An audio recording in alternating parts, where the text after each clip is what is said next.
বড় হাঁড়িতে টকবক করে ফুটছে দুধ, একপাশে খোলা আগুনে পোড়ানো হচ্ছে পাউরুটি স্লাইস। ক্রমেই বাড়ছে মানুষের ভিড়। প্রথম দেখায় বোঝার উপায় নেই এটি একটি গ্রামের সাধারণ চায়ের দোকান। ঝিনাইদহের মহেশপুরের ভৈরবা গ্রামের এই দোকানের নাম বেকায়দা চা। দুধ, কন্ডেন্স মিল্ক, পোড়া পাউরুটি আর বিশেষ মশলার মিশ্রণে তৈরি চা ইতোমধ্যে সবার কাছে জনপ্রিয় হয়ে উঠেছে। এক কাপ চা খেতে হলে আগে থেকে নিতে হয় সিরিয়াল, যা দেশের অন্য কোনো চায়ের দোকানে দেখা যায় না বলে দাবি করেছেন ক্রেতারা। চাটা এক কথায় 10-এ 10।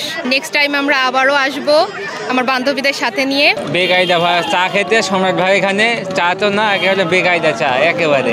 সবাই খুব প্রশংসা করছে চায়ের, তাই আমরা খেয়েছি, আমাদের কাছেও চাটা খুব ভালো লাগলো এখানে। আগে ফেসবুক, ইউটিউবে কন্টেন্ট ক্রিয়েট করলেও বর্তমানে চা বিক্রি করে ভাইরাল সম্রাট হোসেন।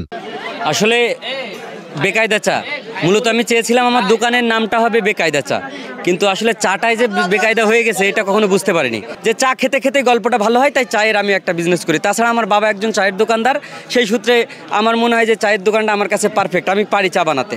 আর এই দোকানটা আমি যখন শুরু করি তখন খুব অল্প পরিমাণ টাকা দিয়ে আমি শুরু করেছিলাম, মাত্র 15,000 টাকা দিয়ে আমার এখানে শুরু করেছি আমি। এখন আমার দোকানে প্রায় 8 জন মানুষ প্রতিনিয়ত কাজ করছে, সকাল থেকে রাত 10টা পর্যন্ত। এবং প্রথমে চিন্তা করছিলাম যে হয়তোবা মানুষগুলো আসছে, ভালোবাসার মানুষরা 2 দিন পরে হয়তো কমে যাবে, বাট যত দিন যাচ্ছে তত চাপ বাড়তে থাকছে। বেকায়দা চায়ের সাথে যুক্ত 8 জন তরুণ বিকাল থেকেই ব্যস্ত হয়ে পড়েন। শুধু মহেশপুর নয়, চুয়াডাঙ্গা, জীবননগর, চৌগাছা, যশোর সহ আশপাশের জেলাগুলো থেকে মানুষ ছুটে আসছেন চায়ের স্বাদ নিতে। চা অর্ডার দিচ্ছি, তার 2 ঘন্টা পরে আমাদের এখানে চা এসেছে।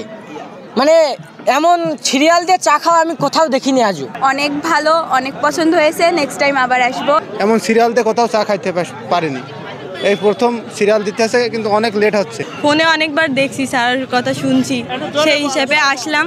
দেখছি অনেক ভিড়, সিরিয়ালই পাচ্ছি না।